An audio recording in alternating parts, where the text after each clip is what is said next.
बहुत बहुत स्वागत है दोस्तों। आज हम बात करेंगे 17वें नंबर वीडियो के टाइम एंड वर्क के। तो आइए दोस्तों, जैसे क्वेश्चन है ए तथा बी मिलकर किसी काम को 8 दिनों में समाप्त कर सकते हैं तथा बी तथा सी उसी काम को अलग अलग 12 दिनों में समाप्त कर सकते हैं। जी हाँ दोस्तों, जो कि अलग अलग लिखा हुआ है, यानी बी भी 12 दिन में समाप्त करता है तथा सी भी 12 दिन में समाप्त कर सकते हैं। तो ए तथा बी 4 दिनों तक एक साथ काम करते हैं, उसके बाद ए काम छोड़ देता है। जी हाँ दोस्तों, ए और बी 4 दिनों तक एक काम करते हैं 4 दिनों तक, जबकि उसके बाद ए काम छोड़ देता है और बी 2 दिन और काम करता है। जी हाँ दोस्तों, जो कि लास्ट में बी 2 दिन और काम करता है, उसके बाद वो भी काम छोड़ देता है। अब सी काम करना शुरू करता है। जी हाँ दोस्तों, तो अंतिम शुरू से लेकर अंतिम तक कौन काम किया, यानी सी शुरू से लेकर अंतिम तक काम किया था और अब काम को खत्म करता है। तो सी अकेले कितने दिनों में काम खत्म करेगा। तो ऐसे ही क्वेश्चन को आप आसानी से सोल्व कर सकते हैं। जैसे ए तथा बी मिलकर 8 दिन, बी अकेले 12 दिन, सी अकेले 12 दिन। तो तीनों का पहले एलसीएम ले लीजिए, उसके बाद एफिशिएंसी निकाल लीजिए।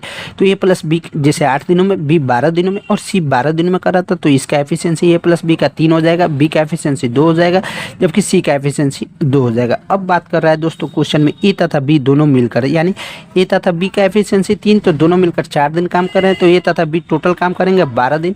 वहीं दोस्तों बी का एफिशिएंसी 2 है, तो दोनों मिलकर बी का एफिशिएंसी 2 है और दोनों मिलकर बी 2 दिन काम करता है, तो बी का 4 दिन कुल काम करेगा। तो टोटल काम कितना हो गया, 12 4 16, ये आपको टोटल काम हो गया, जो कि कुल काम था कितना 24। तो 24 में से 16 घटा दीजिएगा तो ये आपको 8, जो कि ये आपको सी अकेला काम करेगा। तो 8 और सी का एफिशिएंसी कितना था, तो 2, तो 8 में से 2 भाग दे दीजिए, ये आपको सी अकेला 4 दिनों में काम करेगा। तो कैसा लगा दोस्तों वीडियो। उसी तरह दोस्तों ये वाला क्वेश्चन, यदि पी और क्यू मिलकर एक काम को 6 दिनों में कर सकते हैं, जबकि क्यू और आर उसी काम को 60/7 दिनों तक काम कर सकते हैं, जबकि पी ने शुरू में 3 दिनों तक काम किया, फिर क्यू और आर काम को समाप्त करने के लिए 6 दिनों तक काम करते रहे, जिसमें आर और पी द्वारा उस काम को पूरा करने में कितने दिनों का अंतर है, यानी आर और पी द्वारा उस काम को। तो सबसे पहले दोस्तों इसको भी आप आसानी से पहले निकाल लीजिए। पी और क्यू 6 दिनों में कर रहा है, जबकि क्यू और आर 60/7 दिनों में कर रहा है। तो इन दोनों का एलसीएम ले लीजिए, ये आपको 60 हो गया। अब इसका एफिशिएंसी निकाल लीजिए। तो पी प्लस क्यू का एफिशिएंसी ऐसे तो 6 दिनों में कर रहा है, तो इसका एफिशिएंसी 10 हो जाएगा। क्यू प्लस आर ये आपको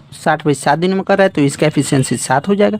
अब बात करते हैं दोस्तों पी क्यू और आर को समाप्त करते हैं, तो यानी क्यू प्लस आर का एफिशिएंसी 6 दिनों में कर रहा है, तो इसका एफिशिएंसी 42 हो जाएगा। 6 गुने 7, ठीक है दोस्तों।